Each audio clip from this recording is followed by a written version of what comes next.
Hello friends, എല്ലാവർക്കും നമസ്കാരം. ധനുഷ് കേന്ദ്ര കഥാപാത്രത്തെ ഈ വെള്ളിയാഴ്ച തിയേറ്ററിലെത്തിയ ചിത്രമാണ് രായൻ എന്ന് പറയുന്ന സിനിമ.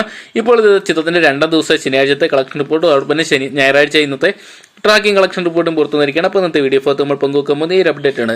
അപ്പോൾ വീഡിയോ ഇട്ട് പോകുന്നതിന് മുമ്പ് ആദ്യമായിട്ട് ചാനൽ കാണുന്ന സുഹൃത്തുക്കാണെങ്കിൽ പുത്തം പുതിയ സിനിമാ വിശേഷങ്ങൾക്കും OTT അപ്ഡേറ്റ്സുകൾക്കും ബോക്സ് ഓഫീസ് കളക്ഷൻ റിപ്പോർട്ടുകൾക്കായിട്ട് ഇപ്പോൾ തന്നെ ചാനൽ സബ്സ്ക്രൈബ് ചെയ്ത് നോക്കുക.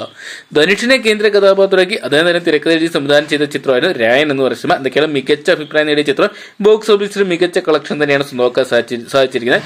ചിത്രത്തിന് 2 ദിവസത്തെ world wide box office collection report പുറത്തു വരുമ്പോൾ ഏകദേശം ചിത്രം 2 ദിവസം കൊണ്ട് 27,40,00,000 രൂപ സ്വന്തമാക്കിയെന്നാണ് അറിയാൻ സാധിച്ചിരിക്കുന്നത്. അതൊക്കെയാണ് ശനിയാഴ്ച മാത്രം ചിത്രത്തിന് സ്വന്തമാക്കാൻ സാധിച്ചിരിക്കുന്നത് 13,75,00,000 രൂപയാണ്. മികച്ച കളക്ഷൻ തന്നെയാണ് ചിത്രത്തിന്റെ ഓരോ ദിവസം ഉയർത്തിക്കൊണ്ടുവരുന്നത്.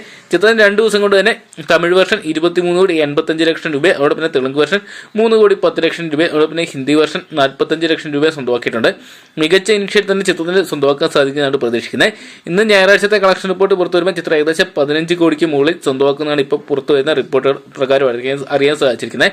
തമിഴ്നാട്ടിൽ ചിത്രത്തിന്റെ ഷോകളെല്ലാം തന്നെ ഹൗസ്ഫുള്ളായിട്ട് മാറുന്നുണ്ട്. തെലുങ്ക് ബോക്സ് ഓഫീസിൽ ഇപ്പോഴും നമ്പർ 1 ആയിട്ട് നിൽക്കുന്നത് പ്രഭാസ് നായകനായിട്ടെത്തിയ കൽക്കി എന്ന് പറയുന്ന സിനിമയാണ്. എന്നാലും മികച്ച ഒരു ബുക്കിംഗ് തന്നെ രായൻ എന്ന് പറയുന്ന സിനിമയ്ക്ക് സ്വന്തമാക്കാൻ സാധിക്കുന്നുണ്ട്. എന്തൊക്കെയാണ് ചിത്രത്തിന് 2 ദിവസം കൊണ്ട് തന്നെ 20 കോടിക്ക് മുകളിൽ സ്വന്തമാക്കിയ ചിത്രത്തിന് നല്ലൊരു ഇനിഷ്യൽ കൂടി സ്വന്തമാക്കാൻ സാധിക്കുമ്പോൾ ഈ ഒരു വീക്കെൻഡിൽ തന്നെ 50 കോടി ചിത്രം മറികടക്കുന്നതായിരിക്കും.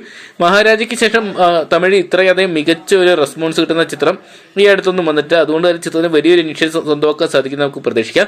അപ്പോൾ ധനുഷ് നായകനായിട്ടെത്തിയ രായൻ എന്ന് പറയുന്ന സിനിമ നിങ്ങൾ കണ്ടിട്ടുണ്ടെങ്കിൽ സിനിമയെക്കുറിച്ചുള്ള നിങ്ങളുടെ വിലയേറിയ അഭിപ്രായം കമന്റ് ബോക്സിൽ പങ്കുവെക്കുക. വീഡിയോ ഇഷ്ടപ്പെട്ടെങ്കിൽ ലൈക്ക് ചെയ്യാനും ഷെയർ ചെയ്യാനും ചാനൽ സബ്സ്ക്രൈബ് ചെയ്യാനും മറക്കണ്ട.